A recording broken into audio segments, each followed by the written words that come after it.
د نقاشۍ او خطاطۍ دغه هنري انځورونه او طبیعي منظرې د نیلاب سادات په نوم یوې نجلۍ جوړ کړي چې په کمه موده کې دغه ښکلی هنر په ښه توګه زده کړی دی.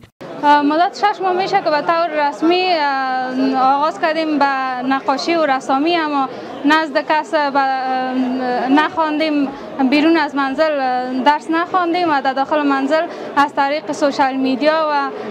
رسانه های اجتماعی به این کار آغاز کردیم و همچنان پدرجانم در این حصه مهارت خاص خود داره در حصه خطاطی و میناتوری. د لوی جرګې د خیمې په تالار کې چې کوم نندارتون جوړ شوی و، دغه نجلۍ هم خپل لیکل شوي او نقاشي شوي اثار نندارې ته وړاندې کړل چې یو ګڼ شمېر هیوادوالو ترې لیدنه وکړه. نقاشی ما بیشتر درباره فرهنگ و تمدن افغانستان است که از چاپ اندازی یا امو بزکشی که از بسیار سابق در افغانستان رواج داره و رسامی های چند تکه‌ای یا ست است که یک رسامی را در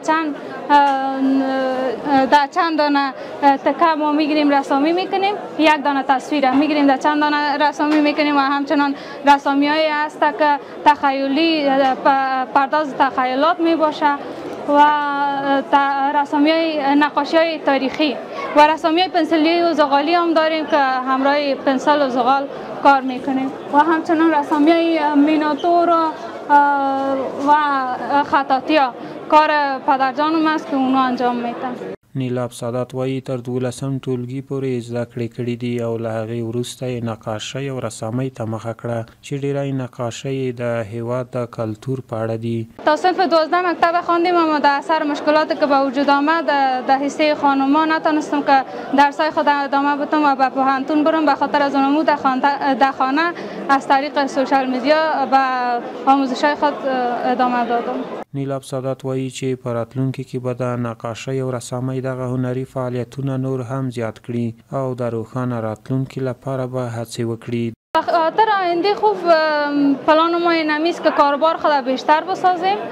تا که بتانیم بیشتر پیشرفت کنیم، نه تنها بر خودمون بلکه همسطح‌های خودمون بتانیم که